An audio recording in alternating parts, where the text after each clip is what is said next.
السلام عليكم، ازيكم يا حبايب قلبي؟ عاملين ايه؟ النهارده هنعمل طريقه عمل الشعريه باللبن. طبعا دي اكله اسمها الدمار الشامل. معانا حله على النار، بحط فيها معلقه سمنه كبيره، ويا سلام بقى لو كانت السمنه بلدي. بنزل بقى بالشعريه بتاعتي. معانا كده كيس وربع من الشعريه. ده كيس وربع، مش اي شعريه عندك، اي شعريه والله ما هتقول لا. دي أكلة بيحبوها الكبار والصغيرين، مش بس الأطفال. أكلة كده ما بنشبعش منها أبدا، وخفيفة كده على القلب كده وعلى اللسان، ومبتاخدش أي وقت ولا مجهود، ولا هتقعدي بقى تغسلي وتفحتي. لا، ده بصوا في ثانية إلا ثانية. هنا بعد اما احمرت حطيت لها شويه كده من الميه زي الرز، هنشربها كده شويه الميه من غير ما نحط اي حاجه، لا ملح ولا سكر ولا فلفل ولا اي حاجه، لان هي اساسا بتتعمل بالسكر واللبن. غطيتها كده وسبتها مع نفسها لحد ما شربت ميتها. وده بقى كان الشكل النهائي بعد ما شربت ميتها. فلفله كده وجميله. شايفين يا ولاد الفلفله؟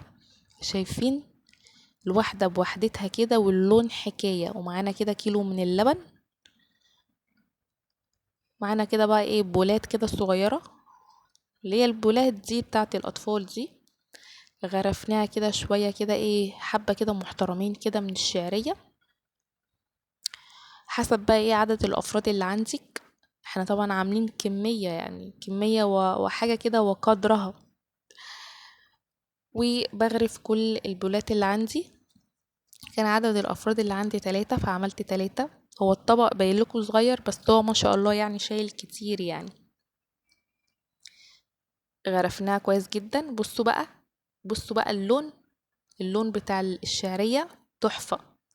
غرفنا حبة حلوين كده ايه، ولود ناس يعني. الطبق شوفوا مطرعم. ادي التلات الاطباق بتوعي. هعمل ايه بقى؟ هجيب اي حاجة كده اعبي فيها اللبن. جبت كده، لقيت كوباية صغيرة، اي حاجة عندك بقى والله ما هتفرق. واحط بقى ايه كده شوية اللبن بتوعي على الوش كده.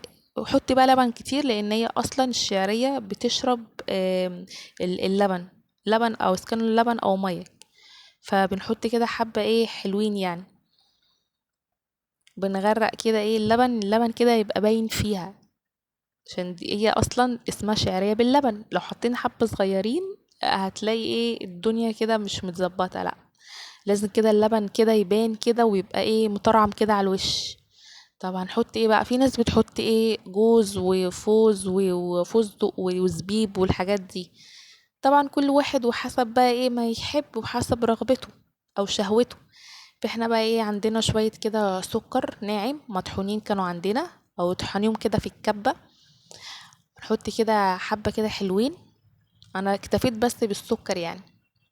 عايزه اقول لكم والله العظيم، بصوا، اي حد ممكن، يعني ممكن بنت كده في رابعه ابتدائي ممكن تعملها، يعني تاخدش وقت وبتبقى حلوه جدا في الشتاء. لو عجبك بقى الفيديو بتاعي ما تنسنيش بقى باللايك يا حبيبتي والشير، عشان يوصلك كل جديد مني. وربنا يحسن ما بين ايديكم. والسلام عليكم.